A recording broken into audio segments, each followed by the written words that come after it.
سب سے پہلے ابصار صاحب آپ کا شکریہ. ابصار صاحب, اس حکومت کے ساتھ اگر کوئی معاشی منصوبہ ہے وہ صرف یہ ہے کہ کسی طریقے سے یہ عام عوام کے پاکستانی کے جیب پہ ڈاکہ کیسے ڈالیں. صرف ایک ہی معاشی منصوبہ ہے ان کے پاس. اب میں کچھ فگرز آج لے کے آیا ہوں اپنے ساتھ. میں نے کوٹ بھی کر رہا تھا کالم کو, لیکن آپ نے خود اس کو کوٹ کر دیا. دیکھیں, پہلی بات یہ ہے کہ ایک تو عدیل صاحب میرے دوست ہیں اور آپ سخت ٹاپکس پہ انہی کو گھیر لیتے ہیں اور بڑی شریف آدمی ہیں. مسئلہ ہمارے یہ بھی ہے دوست کہ ہیں نا, ہمارے بھی دوست ہیں پیارے. یہ ابصار صاحب, اب ایشو یہ ہے کہ عدیل صاحب نے تو آسٹریلیا کی مثالیں دے دی, انڈیا کی مثالیں دے دی, پتہ نہیں کہاں کون کون سے جو ڈیولپڈ کنٹریز ہیں اس کی مثالیں تو دے دی ہیں, لیکن وہ مثالوں سے بات نہیں بنے گی کیونکہ وہاں پہ دوسری چیزیں بڑی ان آرڈر ہیں. یہاں پہ تو جو کہ ہم پشتوں میں کہتے ہیں استر ابا کو, مطلب وہ پرسان حال ہی نہیں ہے کسی چیز کا. دیکھیں اس وقت اس کے نقصانات آپ دیکھ لیں. پاکستان کی 70% آبادی جو ہے, ابصار صاحب 70% آبادی ڈیلی ویجز پہ کام کرتی ہے. وہ روز تازہ مطلب کام کرتے ہیں, ان کو جو بھی ملتا ہے اسی سے گھر وہ چلاتے ہیں. 70% پاکستانی روز کماتے ہیں, روز کھاتے ہیں. اچھا, اس سے کاروباری 70% پاکستانی تو ٹینشن میں انہوں نے ڈال دیا نا کہ روز وہ صبح اٹھیں گے, وہ پیٹرول کی پرائس چیک کریں گے, ان کا جو ایک آرڈر ہے یا جو ان کا جو معاشی پلان ہے, جو گھر چلانے کا سسٹم ہے, وہ پلس مائنس روز کریں گے. اچھا, پھر اس کے ساتھ 45% عوام جو ہے وہ غربت کی لکیر سے نیچے رہ رہی ہے. ان کے لیے ایک اور نئی مصیبت اس حکومت نے کھڑی کر دی ہے. پھر کاروباری حضرات کے لیے بھی اب بڑا ایشو بن گیا ہے, کیونکہ آج بھی یہاں پہ ایک ہمارے جو پیٹرولیم ایسوسی ایشن تھی ان کی میٹنگ تھی, اور وہ بھی یہ کہہ رہے تھے کہ اس سسٹم کے ساتھ ہم نہیں چل سکتے. کیونکہ آپ کو یاد ہوگا پہلے 15 دن کا تھا, پھر ہفتے کا کر دیا گیا. اب جو پاکستان میں جو سیوریج جو نظام ہے پیٹرول کو سیف کرنے کا, وہ بھی میرے خیال 25 سے 30 دن کا ہے. اب جو پیٹرول پمپس والے ہیں وہ روز اس ٹینشن میں ہوں گے کہ پیٹرول اگر ہمارے پاس رہ گیا تو کل کا کیا ریٹ ہوگا. اگر میری ٹینکی میں آج پیٹرول پمپ میں پیٹرول رہ گیا تو کل کا کیا ریٹ ہوگا, پلس ہوگا مائنس ہوگا, تو وہ پیٹرول ہی نہیں منگوائے گا. تو یہ پوری ایک چین کو انہوں نے ڈسٹرب کر دیا. یہ انہوں نے پوری چین کو ڈسٹرب کر دیا. ابصار صاحب, یہ حکومت نہ اہل ہے یہ جواب میں لینا چاہتا ہوں. میں یہ کرپشن کا یہ بڑا اہم پوائنٹ اٹھایا. یہ کرپشن کا ایک نیا راستہ انہوں نے کھول دیا ہے.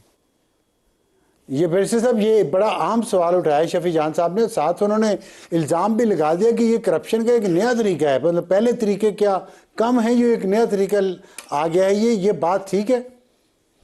ڈیلی بڑا مسئلہ نہیں ہوگا. آپ نہیں سمجھتے, آپ اگر کاروباری, آپ پتہ نہیں مجھے کاروبار کرتے ہیں کہ نہیں کرتے, آپ تو بیرسٹر خیر آپ, لیکن کاروباری لوگ روزانہ صبح اٹھ کے نئی پرائس لگائیں, یہ کیسے ممکن ہوگا؟ والے سارے کاروبار کرتے ہیں, یہ کاروبار کے لیے تو حکومت میں آتے ہیں. ابصار صاحب نہیں, میں بالکل بھی نہیں اس بات سے میں اتفاق نہیں کروں گا ابصار صاحب, بسد احترام. اور میں یہ بالکل دیکھیں جو قیمتوں کی بات کی گئی, یہ میکنزم جو نیا میں نہیں کہہ رہا, شفیع جان صاحب کہہ رہے ہیں. جی, میں اسی حوالے سے ان کا بھی یہ میں کنسرن جو ہے وہ ایڈریس کر دیتا ہوں. دیکھیں, جب عالمی منڈی میں قیمتیں بڑھتی ہیں اس حوالے سے, تو پھر یہ نیوٹرل میکنزم ہے. مطلب آپ پھر بوجھ اتنا زیادہ ڈالیں, جب اتنی زیادہ 40-50 روپے بڑھ گئی اس ہجانی کی جو کیفیت ہے, صورتحال ہے خطے کے حوالے سے, اس میں پھر 40-50 روپے ایک دم اگر بڑھے تو کتنا بوجھ آتا ہے. کیا اگلا مہینہ ڈسٹرب نہیں ہوگا؟ اور ہوا اسی طرح. دیکھیں جب ریلیف چلا تو سوری ٹو انٹرپٹ یو. مثلا مجھے یہ بتائیں کہ آج تیل 100 روپے کا 1 لیٹر ہے, میں اگزامپل دے رہا ہوں جی. صبح جب وہ پیٹرول پمپ کھلے گا تو پیٹرول کی قیمت ہوگی 90 روپے. اس کے جو ٹینک میں بھرا پڑا ہے وہ تو اس نے 100 روپے لیا ہے, وہ 90 روپے میں بیچے گا. نمبر 1 تو یہ بات مجھے آپ پہلے بتائیں, اور باقی دوسرے سوال میں بعد میں پوچھتا ہوں. دیکھیں, اب یہی تو بات ہے کہ ہولڈنگ نہ ہو عوام تک. جو سستا پیٹرول ہے, اگر پیٹرول سستا بیچے گا, نہیں, میرا سوال سیدھا ہے, وہ بیچے گا اگر اگلے دن پرائس کم ہوئی اور تو رات کو سے 100 کا خریدا, صبح 90 کا وہ بیچے گا. آپ کا بہت ویلڈ کنسرن اور ویلڈ سوال ہے کہ جس نے 100 پہ خریدا ہے اور اگلے دن قیمت کم اگر ہوئی ہے اور 90 پہ ہے, وہ تو نہیں بیچے گا. بات آپ کی درست ہے, میں اس بات سے پھر ایک کیوس تو ہو جائے گا نا کریٹ. پھر وہ کرپشن کی بات جو سنا شفیع جان سے, نیا راستہ کھل گیا ہے. نہیں, لیکن اس میں یہ ہے کہ کم از کم دوسری بات یہ ہے عقیل صاحب دوسری بات سن لیں. کل آپ نے اناؤنس کی ہے یہ نئی اسکیم. آج جو تیل کی قیمت اناؤنس کی ہے وہ 2 دن کے لیے کی ہے. کہا ہے کہ اب 20 تاریخ کو دوبارہ نئی تاریخ آئے گی. آج ہے 18, تو 19 کو اگر تیل کم ہو گیا تو 20 کو کیوں 20 تک کیوں جائے گا؟ 2 دن کیوں ہے، 1 دن کیوں نہیں ہے؟ مطلب کتنے لوگ بولتے ہیں کیا پالیسی بنائی ہے؟ کوئی آپ کے وہاں بیٹھا سوچتا ہے؟ کیونکہ دیکھیں سیٹ انہوں نے کیا ہے نا، اب 2 دن کا ٹائم کیونکہ انہوں نے کہا ہر روز ہوگا، تو اس کا کیا ایفیکٹ ہے، کیوں انہوں نے کیا، کس بابت کیا، کس وجہ سے کیا؟ میرا دل کرتا ہے میں یہاں پہ یوں کروں کہ 2 دن کا 1 دن روزانہ بڑھانی ہے لیکن 2 دن کا ٹائم دیں گے، یہ کیا لاجک ہے؟ یہ لاجک تو آپ کو پیٹرولیم ڈویژن سمجھا سکتا ہے. میری گزارش یہ ہوگی کہ ایک نئی اسکیم ہے، رول آؤٹ ہوئی ہے، کم از کم اس کو ٹائم دیا جائے، اس کو دیکھا جائے. کیوں ٹائم دیا جائے؟ ہماری کاسٹ پہ ٹائم حکومت سوچتی نہیں ہے. مطلب آپ کہہ رہے ہیں کہ بس آپ نے مارکیٹ میں ایک اسکیم پھینک دی ہے، اب وہاں پہلے کچھ کوئی ڈیو ڈیلیجنس ہوتی ہے، کوئی پلاننگ ہوتی ہے، کوئی سوچ ہوتی ہے، کوئی وار گیمنگ ہوتی ہے، کچھ نہیں کرتے آپ.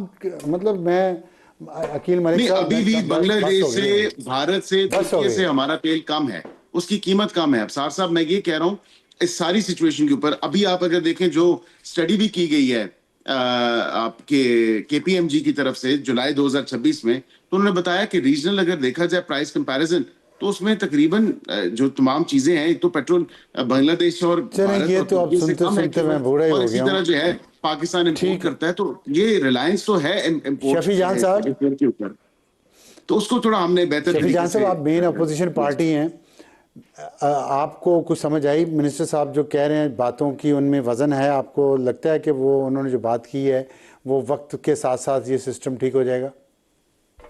نہیں، کوئی امید نہیں ہے اس سسٹم کو ٹھیک ہونے میں جب تک یہ حکومت برسر اقتدار ہے. اب سار صاحب ہمیں کوئی امید نہیں ہے کہ پاکستان میں کوئی بہتری آئے گی. آپ فگرز اٹھا لیں کہ جب سے یہ حکومت آئی ہے کبھی کسی ایک سیکٹر میں اس ملک نے اگر ترقی کی ہو. ان کے پاس صرف 1600 ارب روپے ابصار صاحب لیوی کی مد میں اس حکومت نے پچھلے مہینے ریسیو کیے ہیں. ان کے پاس اگر کوئی معاشی منصوبہ ہے وہ یہ ہے کہ عام پاکستانی کی جیب پہ ڈاکہ کیسے ڈالا جائے. بات بڑی واضح ہے، یہ کہتے تھے کہ ہم اکنامک جو ہم پاکستان کی کنڈیشن ہے اس کو ریوائیو کریں گے، ہمارے پاس بڑی تجربہ کار ٹیم ہے. یہ تو روز اپنے اوپر کوئی نیا تجربہ کر رہے ہیں. اب عدیل صاحب خود ایک وفاقی کابینہ کا حصہ ہیں، اور وہ جو یہ جو سسٹم یہ لے کے آئے ہیں ان کو خود اس کا نہیں پتا. وہ خود بیچارے کہتے ہیں پیٹرولیم ڈویژن آپ کو بتائے گا. تو کون اس قسم کے فیصلے لے رہا ہے؟ یا تو آئی ایم ایف فیصلے لے رہی ہے، یا پھر کوئی اور ایسی سورس ہے جو اس وقت حکومت پہ براجمان ہے اور یہ صرف ڈمیز بیٹھی ہوئے ہیں.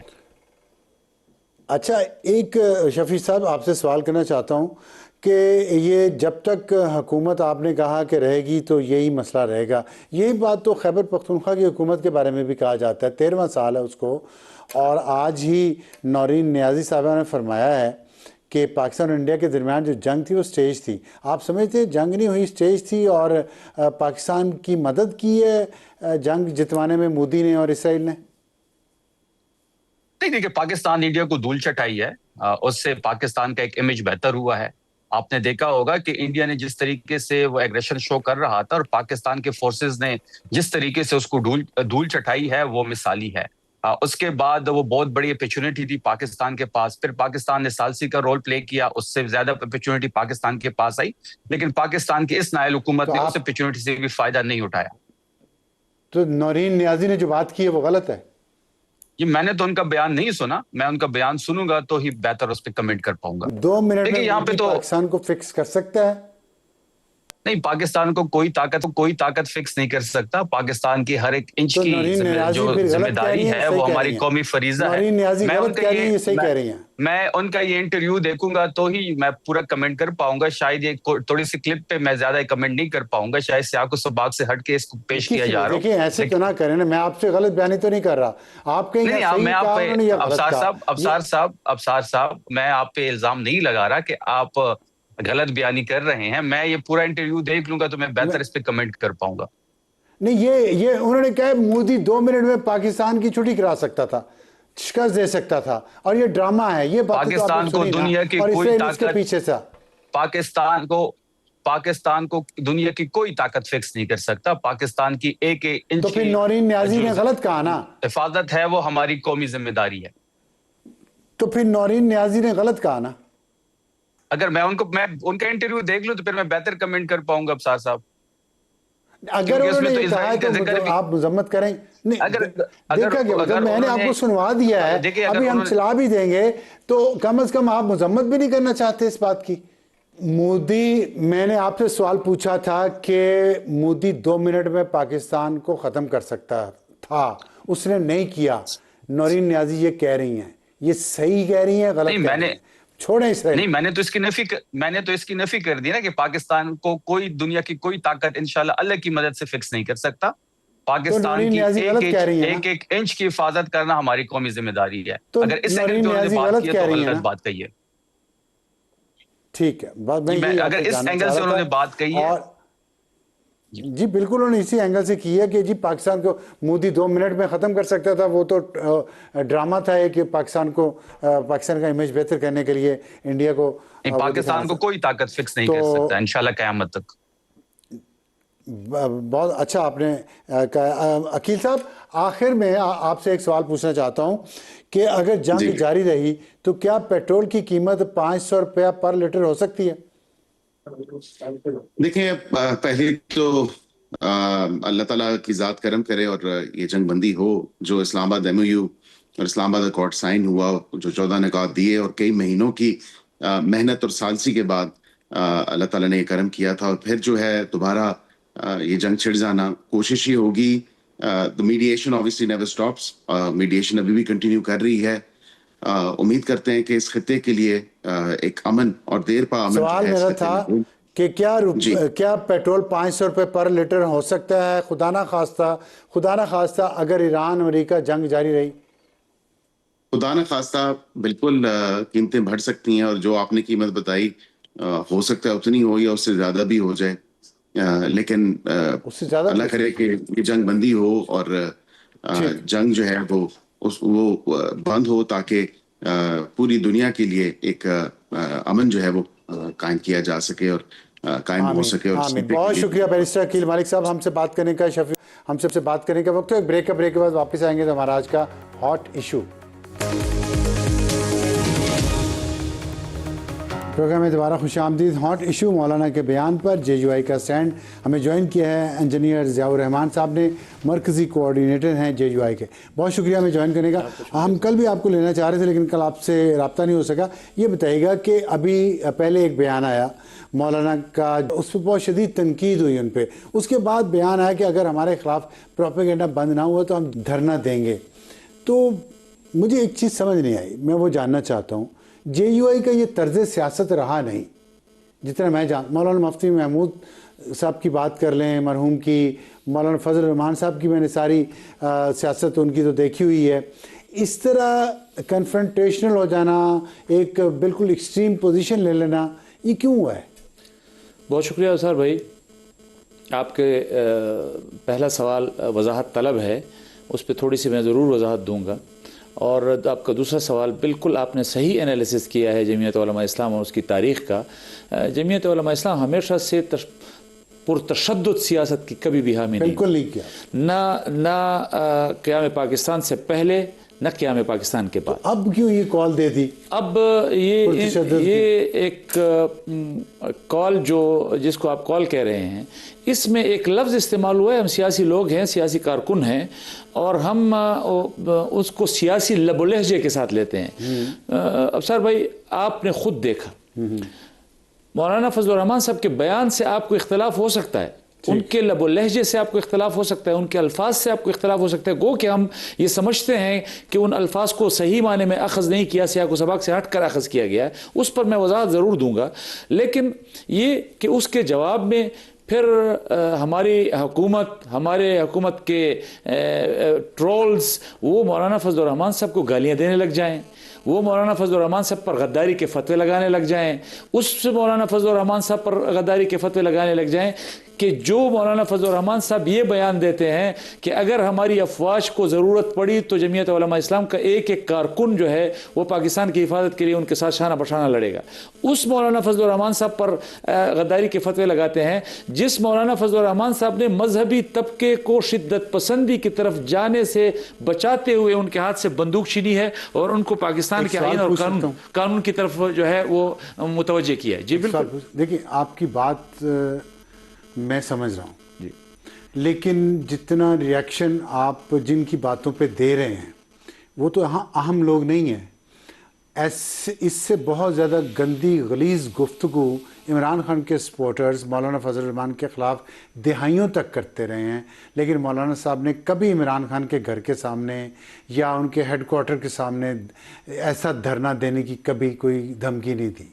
دیکھیں ابھی کیا ہوا ایسا، دیکھیں ٹرولز تو ٹرولز ہیں نا، غصہ مجھے بھی آتا ہے، لیکن مولانا کا قد کاٹ کیا ہے، ان کا علم کا مقام کیا ہے، جب وہ بولتے ہیں تو لوگ سنتے ہیں، توجہ سے سنتے ہیں. وہ اتنا ریئیکشن کیوں انہوں نے کیا؟ افسر بھائی بات یہ ہے کہ عمران خان ہیں، نواز شریف صاحب ہیں، آصف علی زرداری صاحب ہیں، بلاول صاحب ہیں، کوئی ہمارے ملک کا سیاستدان ہے، وہ سیاستدان ہیں، ان کے ساتھ میرے سیاسی میدان میں لڑائی ہو سکتی ہے، مخالفت ہو سکتی ہے، وہ میرے پر ذاتی حملے بھی کر سکتے ہیں، سیاسی حملے بھی کر سکتے ہیں، ہم اسی حساب سے ان کے ساتھ بات کریں گے. میں تو ریاست کی بات کر رہا ہوں، میں تو اس ریاست کی بات کر رہا ہوں جس ریاست کے ساتھ جمعیت علماء اسلام کا ایک ایک کارکن کھڑا ہے. میں تو اس ریاست کی بات کر رہا ہوں کہ جس ریاست کے ساتھ جمعیت علماء اسلام کی وابستگی یہ ہے کہ آئین اور قانون کے ساتھ لوگوں کو وابستہ کرتے ہوئے خود پر خودکش حملے جھیلے ہیں. اس ریاست کی بات کر رہا ہوں جس کو آج آپ نے بھی اپنے ٹویٹ میں مخاطب کرتے ہوئے کہا ہے، تو میں اس ریاست کی بات کر رہا ہوں. میرا سوال یہ نہیں تھا، میرا سوال یہ تھا کہ اگر آپ نے کہا سیاق و سباق سے ہٹ کر ان کی بات کو پریزنٹ کیا گیا مولانا کی، اور اس سے لوگوں کی دل آزاری اگر ہوئی ہے تو دل آزاری پہ تو معذرت بنتی ہے نا. دیکھیں میں آپ کو ایک ایگزامپل دیتا ہوں. آپ کی جماعت کے اسٹیبلشمنٹ سے، حکومت سے اختلافات ہو سکتے ہیں، لیکن ایک سپاہی جو بارڈر پہ کھڑا بندوق سے ہمارے ملک کی حفاظت کے لیے جان قربان کر رہا ہے، اس کا تو کوئی قصور نہیں ہے نا، اس سے تو اختلاف بھی نہیں، ٹھیک ہے نا. تو لیکن یہ بات تو اس کو بھی تکلیف، تو اس کو دل آزاری تو اس کی ہوئی نا، تو اس کی دل آزاری کے لیے بھی نہیں آپ معذرت کریں گے؟ افسر بھائی دیکھیں، یہ جو بات آپ نے کی ہے یہ مولانا فضل الرحمان کے بیان میں سرے سے موجود نہیں. لیکن آپ لی تو ایسے ہی گئی ہے نا. تنخواہ جب آپ کریں گے تنخواہ تو سارے لیتے ہیں. میں اسی کی طرف آتا ہوں، دیکھیں بڑا پن ہے نا کہ اگر کسی کی دل آزاری ہوئی ہے، میں اس کی طرف بھی آتا ہوں. مسجد ٹا دے، مندر ٹا دے جو کچھ ٹہندا ہے، پر کسی طرح دل نہ ٹاویں، رب دلان وچ رہندا ہے. یہ بلے شاہ نے کہا ہے. آپ نے ان لوگوں کا دل تو دکھایا ہے نا. سر ہم نے نہیں دکھایا، میں ٹاپ کی بات نہیں کر رہا. نہیں میں ہم نے نہیں دکھایا، ان لوگوں نے دکھایا ہے جن لوگوں نے مولانا فضل الرحمان صاحب کے بیان کو غلط اخذ کر کے، اس کی غلط تشریح کر کے قوم تک پہنچا کر ان کا دل دکھایا ہے، وہ معافی مانگے. بنیاد بنی نا، غلط بنی، مانتا ہوں. آپ کہہ رہے ہیں کہ عمارت غلط کھڑی کر دی گئی، کچھ نیچے ریزہ ذرہ تھا نا، رائی کا پہاڑ بنا نا. تو اس رائی کے پہاڑ کے لیے اگر آپ دل آزاری کے لیے کہہ دیں ان لوگوں کو، تو آپ کی انا کا مسئلہ تو نہیں ہونا چاہیے. آپ ایک مومن کوئی انسان انا کا مسئلہ نہیں ہے، کوئی انا کا مسئلہ نہیں ہے. مسئلہ یہ ہے کہ ہم یہ کہتے ہیں کہ پاکستان میں کسی بے گناہ سے اس سے کہ ناکردہ گناہ منوانے کا اور اس پہ معافیا منگوانے کا ٹرینڈ بہت پرانا ہو گیا ہے. جنہوں نے یہ اخذ کرنے کا گناہ کیا وہ معافی مانگے کہ ہم نے مولانا صاحب کے بیان کو غلط اخذ کیا ہے، اس کی غلط تشریح کی ہے، اور اس سے ان نوجوانوں کی، ہمارے فوجی جوانوں کی دل آزاری ہوئی ہے، ہم اس پہ معافی مانگتے ہیں. ان سے بھی معافی مانگتے ہیں، مولانا صاحب سے بھی معافی مانگتے ہیں. یہ تو پھر انا کی جنگ ہوئی کہ پہلے وہ کہیں پھر ہم کہیں گے. مولانا تو بڑے ہیں ان چیزوں سے، ہم منبر رسول پہ بیٹھتے ہیں. آپ ابصار بھائی آپ میرے بڑے ہیں، جب آپ نے ایک گناہ نہیں کیا، آپ نے کوئی غلطی نہیں کی، تو آپ مجھ سے کہیں گے تو میں نے غلط کچھ کیا نہیں، تو میں کس بات کی معافی نہیں. اگر میری کسی بات کو کسی نے غلط سمجھا اور اس کی دل آزاری ہو گئی تو میں دل آزاری کی تو معذرت کروں گا، اور پھر کہوں گا کہ جی میں نے بات یہ نہیں تھی، یہ تھی. اس کی وضاحت میں ان الفاظ میں آپ کے سامنے کر دوں کہ جمعیت علماء اسلام ہر شہید کو اپنی آنکھوں کا نور اور اپنے سر کا تاج سمجھتی ہے. جمعیت علماء اسلام خود کو شہیدوں کا وارث سمجھتی ہے. جمعیت علماء اسلام کے اپنے شہداء کی اتنی لمبی تاریخ ہے پاکستان کے لیے، پاک فوج کے بھی، رینجرز کے بھی، پولیس کے بھی، مذہبی علماء کی بھی، صحافیوں کی بھی، سیویلینز کی بھی، جو پاکستان کے لیے شہید ہوا ہے، جو پاکستان کے نظریے اور اس کے جغرافیے کے لیے شہید ہوا ہے، جو پاکستان کی مذہبی شناخت کے لیے شہید ہوا ہے، جو شہید ہوا ہے، ہم اس کے وارث ہیں، وہ ہمارے سر کا تاج ہے. اور ان کے جو گھر والوں کی دل آزاری ہوئی ہے، وہ ہمارے گھر والے ہیں، وہ ہمارے گھر والے ہیں. ہم یہ تصور بھی نہیں کر سکتے کہ ہم شہداء کی کوئی توہین کا کوئی سوچ بھی لیں. ہم شہداء کے وارث ہیں. میں تو مثال کے طور پہ پیش کرتا ہوں سر بھائی, میں تو مثال کے طور پہ پیش کرتا ہوں. ہمارے ابھی تازہ ترین حضرت مولانا ادریس صاحب شہید ہوئے ہیں, ایک جملے کی پاداش میں شہید ہوئے ہیں. اور وہ جملہ کیا تھا کہ انہوں نے کہا کہ پاکستان کی ریاست کا, پاکستان کی حکومت کا اور فیلڈ مارشل کا جو کردار رہا ہے ایران اور امریکہ کے درمیان صلح کا, ہم اس کو خراج تحسین پیش کرتے ہیں. اس ایک جملے کی پاداش میں میرا اتنا بڑا شیخ الحدیث شہید ہو گیا کہ اگر میں یہ کہوں اور انہوں نے مولانا فضل الرحمان صاحب نے اس کو ڈیفینڈ کیا ہے, پھر ان کی بات کو بھی اور مذمت کی ہے. یہ اس سے بھی بڑھ کر افسر بھائی, مولانا صاحب نے ان کے فاتح پر جا کر یہ الفاظ کہے کہ جو پاکستان کے حدود کے اندر اسلحہ اٹھاتا ہے اور جو اس طرح کی حرکات کرتا ہے وہ سفاک ہے, وہ قاتل ہے, وہ مرتد ہے. اس سے زیادہ اور کیا بات؟ مجھے ایک چیز صرف بتا دیں, کیونکہ میں کچھ ماؤں کا دکھ جانتا ہوں. ماؤں بہنوں بیویوں کو بیواؤں کو جو تکلیف پہنچی ہے, آپ ان کی دل آزاری تو ان کی ہوئی ہے نا, چاہے پروپیگنڈا غلط کرنے والوں کی وجہ سے ہوئی ہے. ان سب کو تو نہیں پکڑ سکتے, وہ کوئی باہر بیٹھے ہیں, وہ کہیں بیٹھے ہیں, آپ کے سیاسی مخالفین بھی ہیں ان میں. تو ان کی دل آزاری کے لیے تو دو الفاظ آپ کو کہنے چاہیے. معذرت اگر آپ اگر آپ کے الفاظ سے غلط فہمی ہوئی ہے تو دل آزاری ہوئی ہے, تو تب بھی میرا مطالبہ پھر بھی افسر وہی ہے کہ جن لوگوں کی وجہ سے دل آزاری ہوئی وہ معافی مانگے. تو جو الفاظ شروع وہیں سے ہوئے نا, جن کو مس انٹرپریٹ کیا گیا, وہ تو مولانا صاحب وہ نہیں. مولانا صاحب نے بالکل صاف بات کی ہے افسر بھائی. مولانا صاحب نے کہا, میں صرف 1 منٹ آپ کا لوں. مولانا صاحب نے کہا کہ ہم تو بلوچ بیلٹ کو رو رہے تھے, اب تو پشتون بیلٹ میں ہم 50 جنازے ایک دن میں اٹھا رہے ہیں. ہم تو بازار اس لیے جاتے ہیں کہ ہم کفن خریدیں گے, ہم تو بازار اس لیے جاتے ہیں کہ تابوت خریدیں گے. ہمارا بچہ سکول نہیں جا سکتا کہ میں واپس اپنے گھر پہنچ سکوں گا یا نہیں.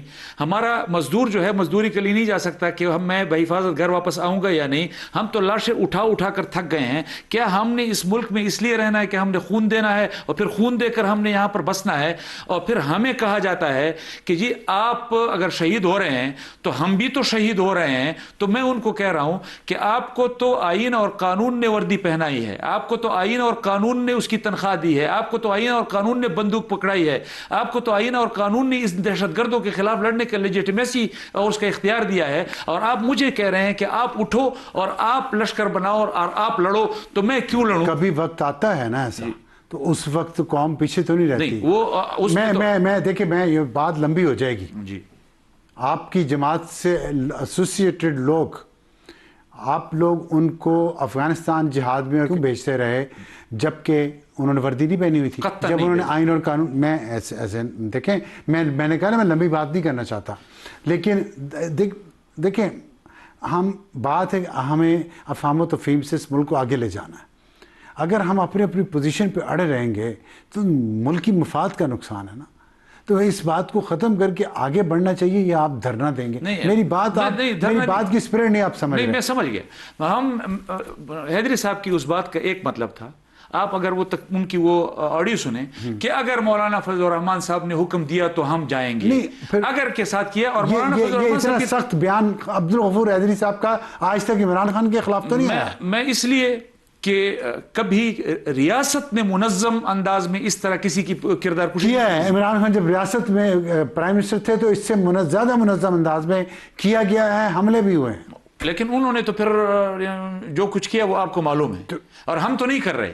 میں یہی کہہ رہا ہوں, تو اب آپ کا کیا ہے پلان؟ جو میں نے ہمارا پلان یہ ہے کہ ہم پاکستان کی حدود کے اندر پاکستان اور آئین اور قانون کے مطابق سیاست کریں گے. ہم پاکستان کے آئین اور قانون سے ایک قدم بھی باہر نہیں. آپ نہیں سمجھتے کہ اس تلخی کو, یا جو تلخی کہنا چاہیے, اس کو کم کرنا چاہیے؟ اس وقت جو ملک کے حالات ہیں, خاص طور پہ آپ کی جماعت جس کا ایک رول ہے پاکستان کی آئینی تاریخ میں, یہ شاید لوگوں کو نہیں پتہ ہوگا, جمہوری تاریخ میں, سیاسی تاریخ میں. میں آپ کی بات کے ساتھ 100% نسل در نسل, بالکل میں آپ کی بات کے ساتھ 100% متفق ہوں, اور میری یہ تجویز ہے. آپ نے پاکستان کی حفاظت کی بات کی ہے, ہم نے تو پہلے کہا ہے کہ ہم فرنٹ لائن پر لڑیں گے. نہیں, یہ باتیں بیٹھ کے بھی تو ہو سکتی ہیں. وہی میں اس کی طرف جلسوں میں تو نہیں ہوگی نا. میں اسی کی طرف آ رہا ہوں کہ یہ تقریر مولانا صاحب نے پارلیمنٹ کے فلور پر کی. آپ اس جلسے سے ہفتہ پہلے کہ مولانا صاحب کی پارلیمنٹ کی تقریر سن لیں. یہ مولانا صاحب نے پارلیمنٹ کے فلور پر کی, کسی کے کان پر جون تک نہیں رہی. جب مولانا صاحب کو آپ عوام میں ان کو جانے نہیں دیتے, جب وہ عوام میں جاتے ہیں تو پھر آپ اس کا بلیک آؤٹ کرتے ہیں. تو مولانا صاحب کی میری یہ تجویز ہے کہ آپ آئیں, مولانا صاحب کے ساتھ بات کریں, ان سے پوچھیں کہ آپ کے تحفظات کیا ہیں. مولانا صاحب اس پاکستان اور کے نظریوں اور اس کے جغرافی کے محافظ ہیں, وہ آپ کے ساتھ بیٹھ کر یہ طے کریں. دھرنا ہوگا کہ نہیں ہوگا؟ میرے خیال میں مجھے تو ایسی فی الحال کوئی ایسی وہ نظر نہیں آ رہی, ایسی کوئی بات نظر نہیں آ رہی, اور اگر ہوگی بھی تو ہم کبھی اس سے پیچھے نہیں آئیں. یہ وہ پھر استقبال بھی کیا ہے. چلیں اچھا کہ دھرنا آپ نے کہہ دیا نہیں ہوگا. بہت شکریہ ہم سے بات کرنے کا ضیاء الرحمان صاحب. اور وقت ہمارے پروگرام کا بالکل ختم ہو رہا ہے. ایڈیٹوریل ہم نے کرنا تھا, لیکن آپ کو صرف یہ بتا دوں کہ ایک اور وکلا تحریک کی جو بات ہو رہی ہے, ہم دھوکہ کھا چکے ہیں. یہ اس سر میں 14 ٹانکے لگے تھے پچھلی وکلا تحریک میں, جب سب لال مسجد آپریشن ہو رہا تھا. مرنے سے میں تب بھی بچا تھا. یہ تحریکیں جو ہوتی ہیں نا پرتشدد سڑکوں پہ لوگوں کو لا کے, یہ سب منافقت ہے, سیاست بازی ہے, اور لوگوں کا اپنا اپنا ذاتی مفاد چمکانے کا طریقہ ہے. پچھلی وکلا تحریک میں نام لے سکتا ہوں ججز کا اور وکلا کا, جو اس تحریک کے نتیجے میں اربوں پتی بن گئے, اور جو ساتھ چولی چک تھے وہ جج لگ گئے, اور پھر وہ سپریم کورٹ کے ججز تک پہنچے, اور میڈیا کے لوگوں نے کیا کیا بنایا, اور ججز نے کیا, اور وکیلوں نے کیا کیا بنایا. تو اس قوم کو معاف کریں اس دوسری وکلا تحریک سے. ابھی پہلے والے کے جو نتائج ہیں وہ ہم بھگت رہے ہیں, اور میں نے آپ کو اپنا بتا دیا. سما کا ہی ایک کیمرہ مین یہیں شہید بھی ہوا تھا, اور ایک اور بھی زخمی ہوا تھا, اور بہت سارے لوگ زخمی ہوئے تھے, بہت سارے لوگ شہید بھی ہوئے تھے. اس تحریک میں ملا کچھ نہیں. مائیں اپنے بچوں کو روتی رہیں, اور وکیل ہو گئے ارب پتی. ایک اور وکلا تحریک مت شروع کریں گے. آج کے لیے اتنے. خدا حافظ.